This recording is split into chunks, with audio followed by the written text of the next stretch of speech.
This is the epic conclusion to our Next Fest trilogy. Hundreds upon hundreds of demos to try out. Yes, sure, we've only really scratched the surface, but I can say without a shadow of a doubt this might be the most exciting Next Fest we've had in a while. So join us.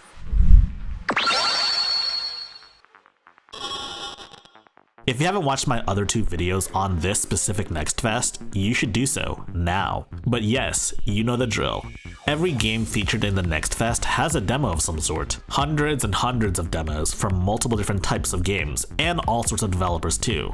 Some say the Next Fest is for indie titles, and while yes, there are a ton of indie titles, there are developers as big as Square Enix partaking in this event as well. The best part about these Next Fests are the fact that there are a ton of games I've never heard of, but once I play the demo, I'm instantly hooked, and I want to play more of these, and oftentimes I end up buying these games. My personal suggestion is after watching this video, you should definitely try these demos out for yourself, because by the time this video is up, there's only going to be like a couple of days left of the Next Fest, and some of the demos do in fact go away. So spend the weekend trying out some demos, because I can guarantee you'll find something that you really like. In the last video I talked about Mosina, or rather how it didn't work properly on Steam Deck. Well, I tried it on my ROG Ally, and as expected it works just fine. Mosina is self-described as a hostile interpretation of the immersive sim genre. When you start a subset of levels, you get assigned random tools, and when you start a level, you get randomly assigned 3 tools from your pool. The tools are wild and varied enough to drastically change how you solve certain puzzles. This game was catered towards the creative player, the player that likes to do things outside of the box. The game is very effective at teaching you non-linear ways of completing puzzles. And because you can never select what tools you get, you never know what kind of solution you'll come across, oftentimes requiring very creative solutions. The levels themselves aren't set either, as many of these tools can alter the level entirely, such as the ability to delete geometry or reverse gravity, like so. This game is worth it. Play it now. Next up is Duelist of Eden. It's a grid-based card game much like Mega Man Battle Network. It's an explicitly PvP version of One Step from Eden. Instead of being a roguelike deck builder where there's always an element of chance, here you build your own decks and you fight against players online, or against CPU opponents. All of the playable characters from One Step from Eden are available in the game, and there's a couple of new characters as well. Yes, online card games kind of have a bad reputation because people can just net deck off of the internet, but this is an action-based card game, so it's not just about building the perfect deck. It's about knowing how to play the game as well, and your reflexes. It works on Steam Deck. That said, sometimes matches do take forever to find for whatever reason. This is a story of little Goodie Two Shoes. You take the role of Elise. Part of your day is spent doing odd jobs for the villagers to earn a living. And yes, some of it is spent with some eligible bachelorettes. That said, like with most fairy tales, there's always something darker going on under the hood. Nothing is as it seems, with further mysteries abound, yet to be discovered. And on top of that, you have to worry about the village itself. The idyllic fairy tale village of Kieferberg is also a god-fearing nation, and will accuse you of witchcraft if you're not careful. What immediately strikes me is the visuals for this game. It's like a mix of classic 90s anime with golden age Disney animation. The art style direction is phenomenal. It's a very intriguing horror game, and honestly, I wouldn't have it any other way. It may not be for everyone, but at the end of the day, most things that are worth it aren't for everyone, so there's that.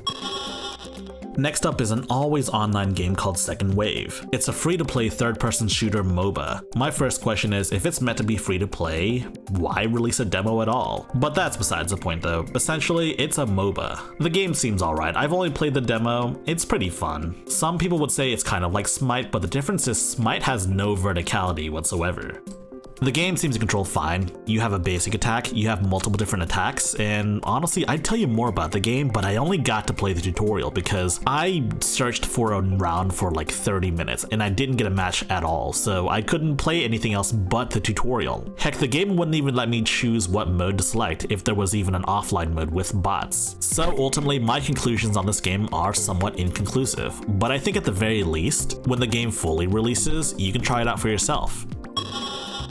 Next up is a game called Empty Shell. It's a top-down twin-stick roguelike. It has a very distinct black and white art style, almost looking like footage from an AC-130 gunship, but it's not. You're given multiple objectives to complete on a single level. Resources are scarce, so you will have to play smartly. In a world where top-down twin-stick shooter roguelikes equals Vampire Survivors, it's a breath of fresh air that this is more similar to, say, Enter the Gungeon or Binding of Isaac. Some say the game doesn't look that great because it looks like security camera footage and the fact that the entire game is in black and white, but I think that accentuates the horror aspects. You never know what's around the corner. It keeps you on your toes as well. The game releases this Monday, so be sure to give it a shot, and you know, maybe I'll check it out myself.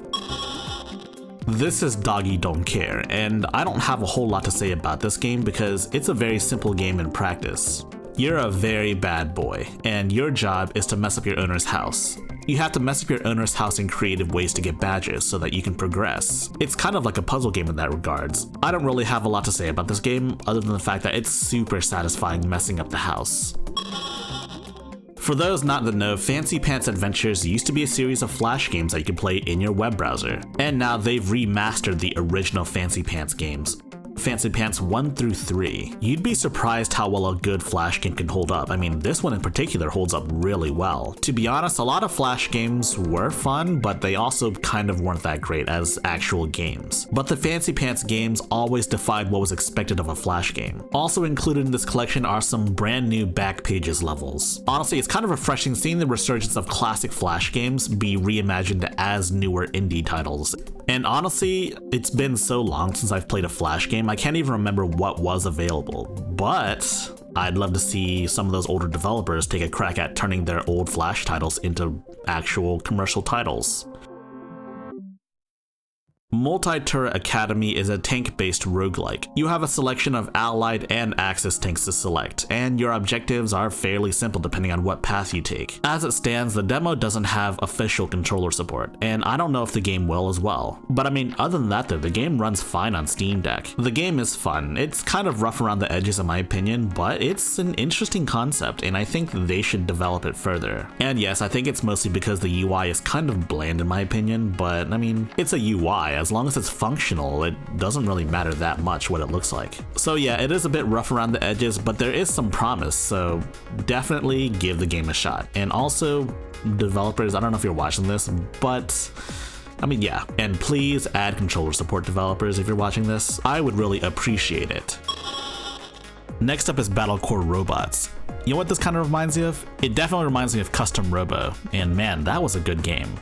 Essentially, you build your own mech and then you engage in arena-based combat. That said, I haven't really had the opportunity to customize my mech to my liking, but it feels great in the hands. At least this fast mech does. It's got the bones for good gameplay, but the big question is how customizable the mechs are. And of course, what kind of mech parts we have access to. I'm not expecting like Armored Core levels of mech customization, but that would be pretty sick. Give it a shot.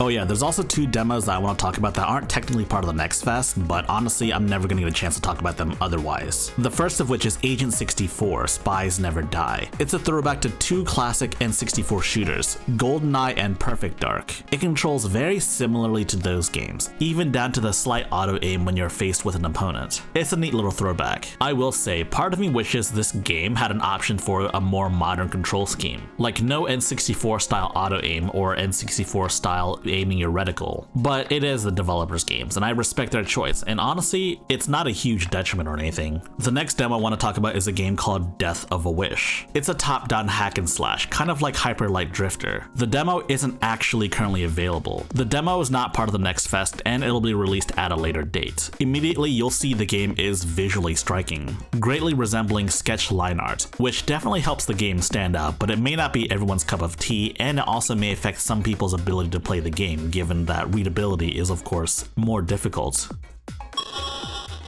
Now this is the part where we talk about things that didn't work as expected. For example, this game is Quantum Knights. It's supposed to be a looter shooter, but on Steam Deck, it's a game that doesn't run because of GameGuard. The real kicker here is that GameGuard does work on Steam Deck. I mean, Phantasy Star Online 2 is like the biggest game that uses GameGuard, and it works on Steam Deck. So it seems like the developer just decided to not enable Linux support or something like that, so that's unfortunate. And on the topic of games that don't work properly, Astra, Knights of Veda doesn't work properly, but for an unusual reason. Something I've never encountered before, but is worth reporting on. See, the game requires you signing on to your Google or Apple account. The game prompts you to log on using your Google account, which isn't bad in and of itself. The issue is that it tries to do so through the Steam built-in browser.